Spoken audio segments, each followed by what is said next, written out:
Hello everyone, welcome to Dexter cam. आज हम लोग बात करने जा रहे हैं how to analyse mock test.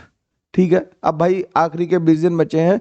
Happy new year to all of you. मेरी वेल विशेस हमेशा तुम्हारे साथ हैं। खूब पढ़ाई करो और अच्छी अच्छी जगह सेलेक्ट हो जाओ। लौट के आना, फिर मिठाई खाएंगे, पार्टी करेंगे। ठीक है, तो एनालिसिस ऑफ मॉक टेस्ट के बारे में मैंने बात की थी, क्योंकि अब अपने फेस प्लान कंप्लीट हो गए, हम लोग मॉक टेस्ट वाले दौर में आ गए हैं। तो मॉक टेस्ट के बारे में बात करनी थी हम लोगों को। तो सबसे जरूरी बात है कि सर इस टाइम पे कंपटीशन पे आगे कैसे रहा जाए। कंपटीशन पे आगे रहने के लिए यार लोग क्या करते हैं, लोग केवल मॉक टेस्ट लिखते हैं।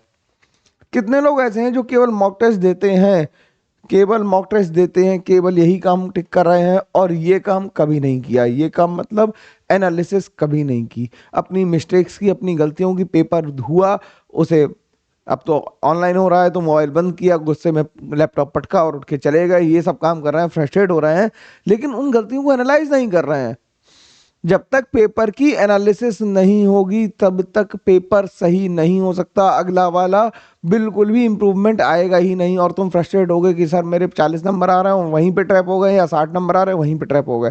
ट्रैप इसलिए हो गए क्योंकि हमने क्यों ट्रैप हो गए इस बारे में कभी चर्चा की ही नहीं। अपने आप से बैठ के सेल्फ एनालिसिस नहीं की। उसमें मेरी जरूरत नहीं है, उसमें तुम्हें तुम्हारी जरूरत है।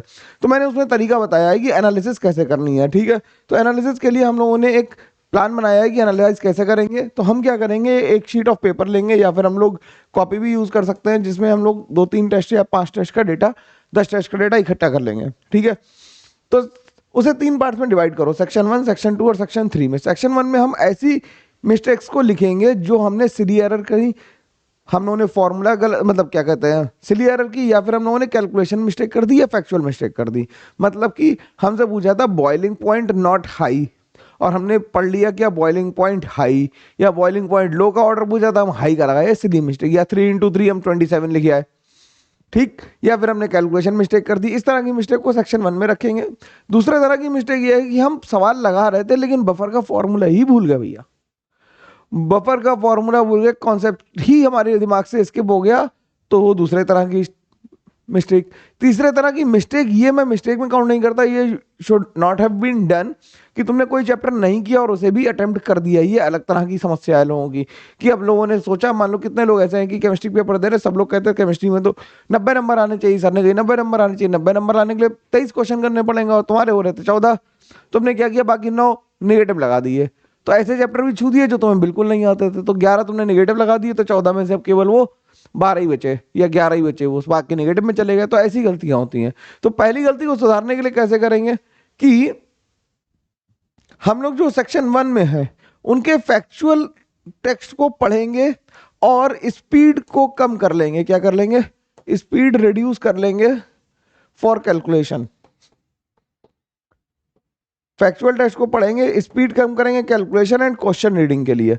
हम क्वेश्चन भी स्लो पढ़ेंगे। कैसे पढ़ेंगे, क्वेश्चन भी स्लो पढ़ेंगे। हम क्या करेंगे, हम क्वेश्चन भी स्लो पढ़ेंगे। तो हम एक तो कैलकुलेशन स्लो करेंगे और क्वेश्चन स्लो पढ़ेंगे, जिससे सिली मिस्टेक और कैलकुलेशन एरर जैसी कोई दिक्कत ना है, और फैक्चुअल टेस्ट को एनसीईआरटी से पढ़ लेंगे। सेकंड तरह की जो एरर है जिसमें हम कॉन्सेप्ट भूल गए थे, उसमें हम क्या करेंगे, कोई केवल वही कॉन्सेप्ट पढ़ेंगे या वही फॉर्मूला रिवाइज करेंगे पूरा चैप्टर की जगह जो हम भूल गए थे। हम लोग क्या करते हैं, जैसे हमने आयनिक सवाल का कोई गलत हुआ तो आयनिक शुरू से लगे पढ़ने, शुरू से। अरे भैया तुम्हें पीएच का फॉर्मूला तो याद ही है, क्या तुम भूल गए हो? तुम भूल गए हो बफर का फॉर्मूला। तो स्पेसिफिकली बफर का फॉर्मूला याद करो, 2 सवाल लगाओ, 4 सवाल लगाओ, 5 सवाल लगाओ, दैट्स इट। ठीक, तो ये काम करना है, पूरे चैप्टर को रिवाइज नहीं करना है, केवल 3 से 5 सवाल लगाने और हो जाएगा काम। सेक्शन 3 में अगर तुमने वो चैप्टर नहीं कर रखा और चैप्टर है बड़ा तो उसे छोड़ दो अभी के लिए। ठीक है, मैं सिंपल बता रहा हूं कि जो चैप्टर नहीं कर रखा है उसे अभी छोड़ दो। लेकिन अगर ऐसा कोई चैप्टर है जो बहुत चवन्नी छाप है, जिसे तुमने किया नहीं है और करने से 2-3 घंटे में कवर हो जाएगा, तो उसे भाई कवर कर लो थ्योरी और उसके सवाल भी लगा लो। क्योंकि अब किल के ले जाना पड़ेगा, 25 में से 25 क्वेश्चन अटेम्प्ट कर पाओगे तभी फायदे में रहोगे। अब ऑप्शन नहीं है इस बार पेपर में। तो इस तरीके से अगर तुमने काम किया, और मैं अगले हफ्ते 8 दिन बाद फिर से मिलूंगा कि कितने लोगों ने एनालिसिस की, मैं पोल कराऊंगा। जितने लोगों ने करी होगी वो कमेंट करके जरूर बताना कि अगर जो उन्होंने मेरी पहले बात मानी है उन्हें क्या फायदा हुआ, क्या नंबर बढ़ रहे हैं, क्या ऑब्वियसली बढ़ेंगे, ऐसा हो ही नहीं सकता ना बढ़े। तो करेक्ट तरीका क्या है पेपर देने का, पहले पेपर दो। ठीक, किसी एक शिफ्ट में पेपर दे दो, सवेरे देना हो सुबह दे दो, शाम को देना हो शाम को दे दो, जैसे ही एडमिट कार्ड हो जाए तो तुम्हारी वाली शिफ्ट में पेपर देना। ठीक, और उस पेपर की एनालिसिस करो जैसा हमने लास्ट स्लाइड में बताया। और हमें ध्यान क्या रखना है कि जो गलती हमने एक बार करी वो नेक्स्ट टाइम रिपीट नहीं होनी चाहिए। सिंपल सी बात है, जो गलती एक बार की वो दोबारा रिपीट नहीं होनी चाहिए। भाई पहली गलती गलती, दूसरी गलती पाप। गलती की तो सजा मिलती, पाप का प्रायश्चित होता भैया। ठीक, बहुत दूर जाना पड़ेगा। तो सेम गलती रिपीट नहीं करना, सेम क्वेश्चन दोबारा गलत नहीं होना चाहिए, ध्यान रखना इस बात का। तो सेम मिस्टेक हर बार नहीं होनी चाहिए। उस मिस्टेक को कम करने के लिए थोड़े से मॉक्स देने पड़ेंगे। तो हम लोग टेस्ट सीरीज रन कर ही रहे हैं, फ्री में टेस्ट मिल रहा है। जिन्हें ऐप पे आके देना है वो ऐप पे आके दे सकते हैं। 49 रुपए इसकी फीस रखी है। 4 टेस्ट हो चुके हैं, 5 है और मैं और पेपर दूंगा। 5 के हैं, मैंने 5 का प्रॉमिस किया, लेकिन मैं और पेपर दूंगा, कम से कम 8 से 9 पेपर दूंगा। तुम परेशान मत हो, जल्दी जल्दी पेपर आना शुरू हो जाएंगे अगले हफ्ते से। ठीक है, तो ये सीबीटी में फॉर्म में डेक्स्टरकैम की ऐप पे अवेलेबल है और डेक्स्टरकैम डॉट मतलब कोर्सेज डॉट डेक्स्टरकैम डॉट इन पे भी अवेलेबल है। तो ये टेस्ट जरूर दे देना। इनके वीडियो सोल्यूशन है यूट्यूब पे, मैं सब कुछ दे रहा हूँ, एनालिसिस हर बार दे रहा हूँ। ठीक है, मैं अपनी तरफ से भरसक कोशिश कर रहा हूँ कि तुम्हारी रैंक आ जाए। और आखिरी के 20 दिनों में निगेटिव आदमी से दूर रहना, इस बात का ध्यान रखना है।